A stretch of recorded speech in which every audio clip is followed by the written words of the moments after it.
How do you develop a growth mindset? You know, a lot of people have what's called a fixed mindset, which is where they just don't believe they can grow. They don't believe they can get better. They believe that, nature or their personality or their certain level of talent was kind of God-given and they cannot bust through that. That they are who they are and things will always be the way they are and life can't really be that much improved and they can't get that much better at things. A fixed mindset.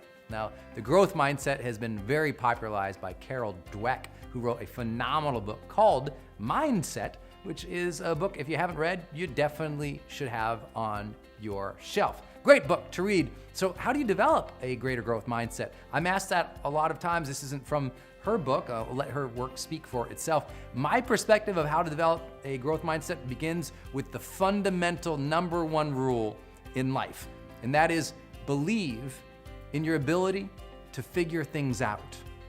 I think that is the ultimate belief in life. That, you know what? I believe that I can figure out how things work and I believe that I can get better. That fundamental structure in our mind that says, I believe in those two things, that I can figure things out and I can get better, enables us for lifelong improvement and growth. But without them, good luck. Because if you take on a task that you don't know how to do, you say, well, I don't know how to do that, so I quit. If you want to be like somebody who you see as a role model, but you don't believe in yourself, you say, oh, I'm not like that, so you quit. So without belief as the underlying element of your own mindset, there's no ability to grow. There's no ability to go anywhere. You have to look at this next stage of your life and say, I believe I can figure it out. If you have a great dream and you don't have any clue how to figure it out, you still go, I believe I can figure it out, which allows you to get up and get to work on Monday and start working towards it. If you don't believe you can figure it out, you don't have any what psychologists call expectancy or even agency, and so you won't begin the journey. But once you believe that you can figure it out and you can do it, then you'll begin.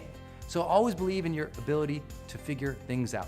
The second thing to develop a greater growth mindset is question your assumptions.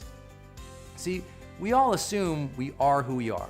People say to me, well, Brendon, you're sharing with me that I should go out and share my advice or wisdom with the world, but who am I to do that? And that's an assumption, isn't it? Who am I? As if you're not good enough, as if you're not capable enough, that you're only capable of what you've learned today. I tell people all the time, don't let your current knowledge, skills, and ability box in or narrow down your vision for your future. Because today, what you're capable of today has little to do with what you're capable of or possibly able to achieve in the future. Today is not a good predictor for tomorrow or the next year or 10 years from now. Because think how different you are probably today than you were 10 years ago.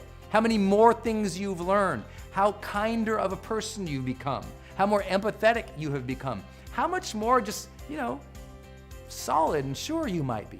And if that's not the case for you, imagine a time in your life when you were stronger. Look, we all change, we all can develop, we can all grow, but we need to question the assumptions that limit us. Those ideas that say, oh, well, I'm not capable of that. Question those things that say, well, I'm an introvert, so I can never share my dreams. Question those ideas that say, well, I can't be an entrepreneur, or I can't get promoted. Whatever is coming in your mind that's negative, you need to question that because that's what's preventing you from having a growth mindset. I would say number three, a hugely important one for developing a long-term growth mindset is to develop your own life curriculum. That is, you should have a set of books and tapes or CDs or audio digital programs or whatever you want to call it. You should be going to seminars. Don't wait for college to give you the curriculum of life. Don't wait for somebody to hand you a report you're supposed to read. Sit down, think, what am I passionate about? What's my dream? And then architect a curriculum to make that dream possible. See, I didn't used to know how to do all the things I know how to do today. I didn't know how to do video. I was scared to speak in public. I didn't have any concept of how do you sell something online. I didn't know how to write a book. All the things that I do today that generate 8 figures per year, I had no idea how to do any of them. None of them, not a single one of them. But instead of saying, well, I don't know how to do that, and stopped, I developed my own curriculum. I said, well, I guess I'm gonna have to learn videography. I guess I'm gonna have to learn adult learning theory so I can teach. I guess I'm gonna have to learn how to publicly speak. I guess I'm gonna have to learn how to persuade people. I'm gonna learn how to build a website, start a business. All these things, I bought books on it, I went to seminars on it. And in pursuing my own passions and dreams with curriculums that I created for myself, my mindset became more open because I realized how much there was to learn. I realized that I could learn it. I realized that I could do it. And if you're not completing curriculum that you've designed in life, then you're just reacting to the world. But once you start designing your own curriculum, what you want to learn, where you want to go, as you design that and implement that, you get stronger. As you get stronger, you're more open to new ideas because you realize that the world's always changing and that you're capable of handling things, that other people's perspectives are okay because your perspectives change over time too. And suddenly you find yourself as a more open person that helps you have an open mindset to change, to growth. I hope that serves. The last piece I'd like to share is that, as you're really seeking to grow, you're going to have a lot of discouragement. You're going to have a lot of times when you fail, when things suck, when things aren't going the way that you really wanted to. And all I can share is this: during those times, honor the struggle. If you study any of my work in the last decade, you've seen this as a continual part of everything I believe about a healthy mindset, about a healthy way and approach to life, and that's honor the struggle. When you're struggling and it's difficult and it's just so challenging, don't hate that process. Don't say, this sucks, I quit. Just go, you know what? This is part of the learning journey for me. It's difficult right now, but I honor it because this difficulty is going to strengthen me. This difficulty I will use later on as a tool to be more empathetic to others. This difficulty will help me serve somebody in the future. This difficulty is forging a stronger character within myself to keep going. Honor the struggle.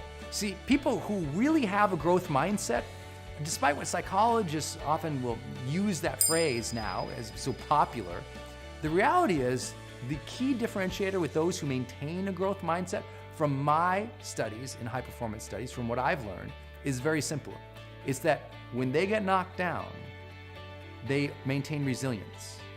When they struggle, their habit is to honor that, to say, okay, this is part of the process. And they've honored the struggle so much in their life that every time a new struggle comes up, they're not fighting it, they're not running away, they're not upset. They're like, okay, new challenge to deal with. Here we go. Got it. New challenge to deal with. Here we go. Got it. New challenge. In other words, they are now able to almost maintain a calm amidst the chaos, because when they see hardship, they don't freak out. They go, got it. I can handle it. I believe in my ability to figure these things out. I'll create a curriculum so I can learn through these things. I'm going to honor this struggle as part of the process for me to grow as an individual and as a leader. Because they maintain all that, they develop what we call a long-term growth mindset. Because they do all of those things, they get to experience what we call the charged life.